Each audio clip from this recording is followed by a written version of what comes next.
Ada, a stunning young graduate who left her village for Lagos, chasing the dream of a better life. But what she found was not the Lagos she imagined. It was a journey filled with pain, heartbreak, and a lesson no one should forget. Sit tight because this story will shake you. Ada, a 22-year-old village girl with bright eyes and endless hope, had just arrived in Lagos City. She carried nothing but a small bag, a pair of old sandals, and a heart full of dreams. Her plan was simple: get a job, make money, and change her family's life back home. But life in the city had other plans. On her first morning, Ada found herself standing in the middle of a noisy street, cars honking, traders shouting, everyone rushing. She clutched her bag tighter, whispering, "I will not fail." Soon she met Chike, a tall young man with quick words and a smile that could convince anyone. He called himself a businessman, but the truth was darker. Chike made money through shortcuts, little hustles that danced on the edge of crime. He spotted Ada's innocence from afar and decided she was the perfect person to pull into his world. New in town, he asked, leaning against a kiosk with that playful grin. "Yes," Ada answered shyly, "I'm looking for work."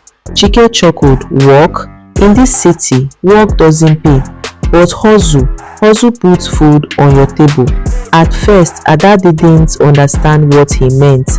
But when hunger hit, when landlords knocked, and when jobs kept rejecting her, she started listening. Chike introduced her to Amaka, a stylish young woman who lived like a queen. Amaka always dressed in bright clothes, her nails polished, her phone glowing with endless calls. Everyone in the neighborhood whispered her name with both respect and envy. To Ada, Amaka looked like success. "Little sister," Amaka told her, "this city respects only two things: money and power. If you don't have them, you are invisible." Those words stayed in Ada's heart. Slowly, she began following Chike and Amaka. She started with little things: running errands, delivering packages, covering up lies. The money came faster than she ever imagined. But with the money came shadows. One evening, as she counted her first real earnings, an old man selling groundnuts nearby looked at her with pity and whispered, "Child, every coin you take from the wrong hand carries a curse. Be careful." Ada laughed it off, but something in her spirit trembled. The weeks passed. She changed from the timid village girl into someone sharper, bolder. She spoke with confidence, dressed in bold fashion, and began to taste the power of survival. Yet, deep inside, her heart was restless. She remembered her mother's words before she left home. "Ada, don't let Lagos swallow you. Hold your values. Money without peace is poison." One night, everything changed. Chike dragged Ada into a dark corner after a failed deal. His voice was low, his eyes cold. "You either fully in this hustle," he warned, "or you out. There's no halfway."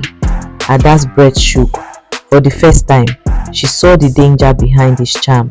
She realized she had stepped into something bigger than she could handle. But it was too late, because at that moment, Amaka walked in with news that would bind Ada to the hustle forever. Amaka's news came like thunder. She leaned close to Ada and whispered, "There's a big job coming.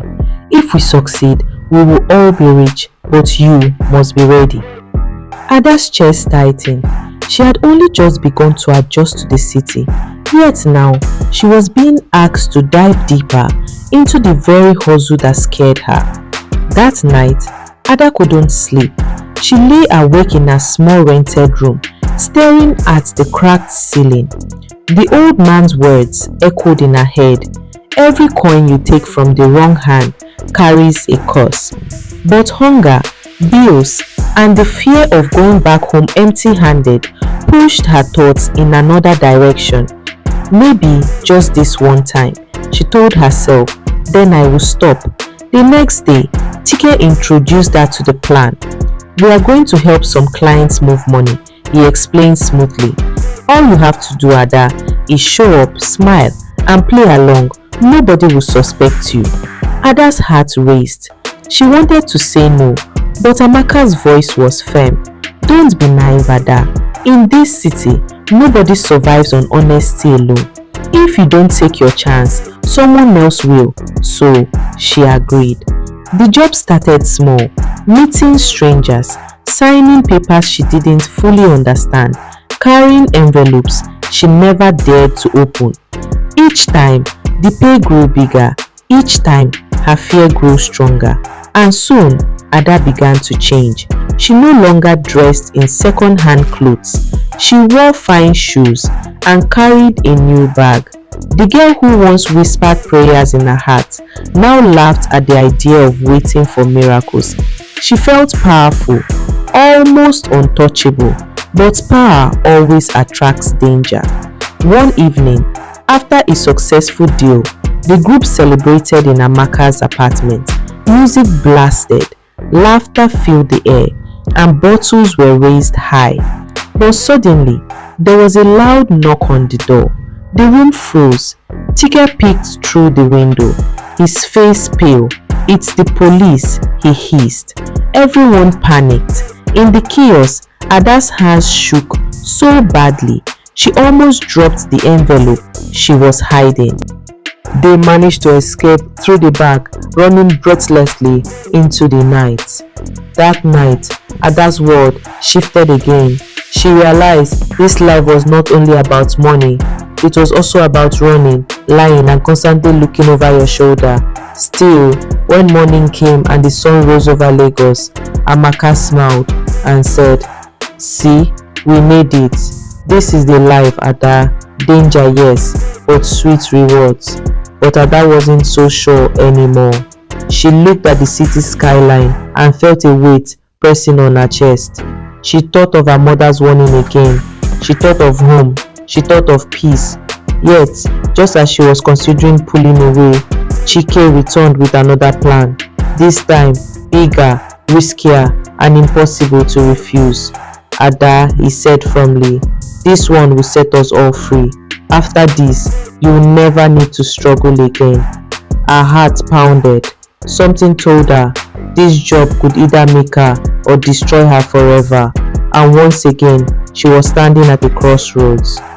The big job was nothing like Ada had imagined. Chike gathered the team in a dimly lit warehouse at the edge of the city. The air smelled of engine oil and secrets. He laid out the plan: fake documents, a money drop, and a quick escape. "This is our breakthrough," Chike said, his eyes burning with greed. "One night of risk and we will live like kings and queens." Ada's stomach churned. She tried to smile, but deep inside, fear wrapped itself around her heart. Still, she told herself, "After this, I will walk away. This will be the last one." The night of the job, everything seemed to go smoothly. Ada played her role, smiled at the right faces, and handed over the right envelope. The money was real, the success was sweet, but just as they were about to leave, flashing lights cut through the darkness, sirens wailed, police, chaos erupted. Chike shouted, Amaka screamed, and everyone scattered. Ada ran as fast as her legs could carry her, but fear slowed her down. She ducked into an alley, her breath ragged, her hands trembling, and then she felt a hand grab her arm. It was Amaka. But instead of helping, Amaka shoved her forward, yelling, "She's the one, take her!" Betrayal. Ada's world shattered in that moment. The friend she trusted had sold her out to save herself. Within seconds, Ada was surrounded. She froze, tears streaming down her cheeks as the officers closed in. But then something unexpected happened. An older officer pushed the others back. He looked at Ada closely, his voice calm but firm. "You don't belong here," he said. "You still have a chance to choose your life." Those words struck her deeper than any chain could. For the first time in months, Ada remembered who she truly was, the hopeful village girl who came to the city to build a better future, not to lose herself. The officers let her go, warning her that next time she might not be so lucky. Ada stumbled out of the alley, her legs weak, her heart pounding. She walked for hours through the city streets, past the flashing lights, past the noise, until she reached the quiet bus station. At dawn, she boarded a bus home. As the bus rolled out of Lagos, she looked back at the skyline one last time.